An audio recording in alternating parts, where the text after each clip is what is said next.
When Zeon entered the 1 Year War, they were the top dog on the battlefield, on the ground and in space, yet by year's end, Zeon had lost much of its holdings on Earth, and the Earth Federation Space Forces were pushing towards O3 in a large-scale offensive. As a result, here are 5 strengths and 5 flaws of the Zeon armed forces during the 1 Year War. The first and most obvious strength when it came to Zeon is the heavy support of and use of mobile suits in their armed forces, which in the Gundam metaverse are a war-winning weapon, which can easily destroy even heavily armed warships single-handedly, especially in the 1 Year War time period. With this heavy emphasis on mobile suits, Zeon were able to make great gains during the early months of the 1 Year War, nearly making the Earth Federation sue for peace, and Zeon had mobile suits for every operational theatre and mission type.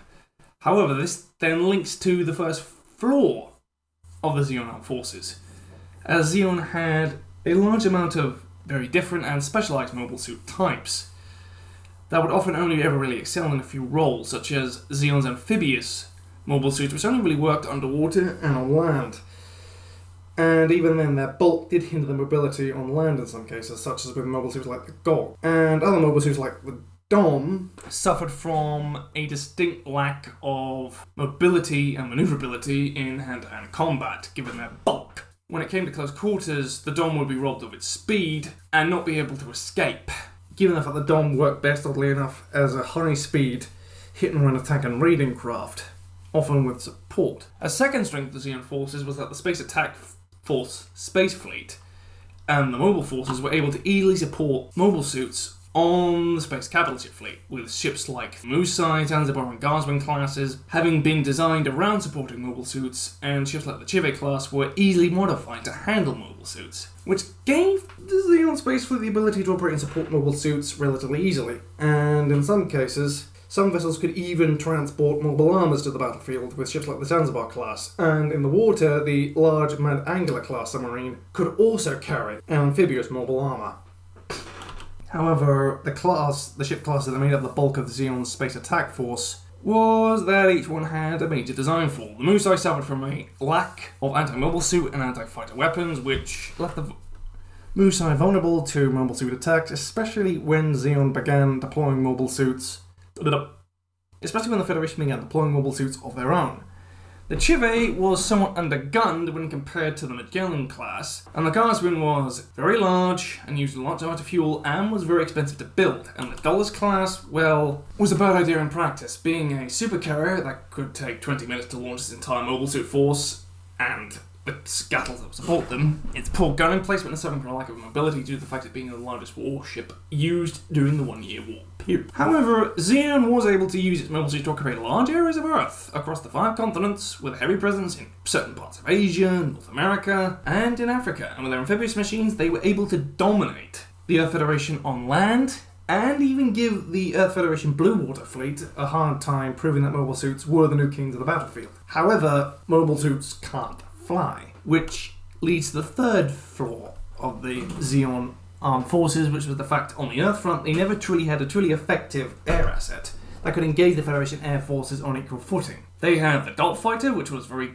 good short-range interceptor with its high speed and maneuverability, but it was designed by computer and by engineers who had not really experienced designing a fixed-wing aircraft, which created a poor aerodynamic design, which was very unstable, leading to a prototype crashing in early test flights on Earth. And the next air combat asset was the GAL, which was very big and very slow, making it very vulnerable to air defenses and air attack. Zeon's greatest strength during the 1 Year War was the fact they had a number of adaptable and reliable mobile suits, which were able to accept a number of different equipment types and modifications rather than perform a wide variety of roles and operate in many different environments of the Zaku 2 and the Dom, which Zeonic and Zeon engineers and Zeon army technicians were able to modify to operate in hot climates such as the desert and savannas of Africa, and in the cases of the Dom, even able to outfit it to fight in tropical environments, as well as with the Dawage, which was specifically meant to operate in the desert. The Dom was even able to be adapted to fight in space with the Rick Dom. And Zeon was more than willing to adapt new ideas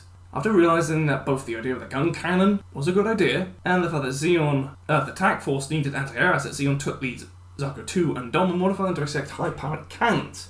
And even the modular Gelgoog could easily be outfitted with a beam cannon along with its beam rifle, further improving the Gelgoog's firepower. However, Zeon's wide variety of modified and different mobile suit models all required parts for each specific model, which further compounded Zeon's supply and spare parts issues, as Zeon's supply lines were very long and susceptible to attack, for instance the Earth attack force, and Zeon would find themselves and many of their mobile suits and vehicles would start suffering from a lack of spare parts, forcing Zeon engineers to improvise, such as taking the upper body of a Zeon Zaku 1 and 2, and the hull of a Magellan attack tank or some other track vehicle,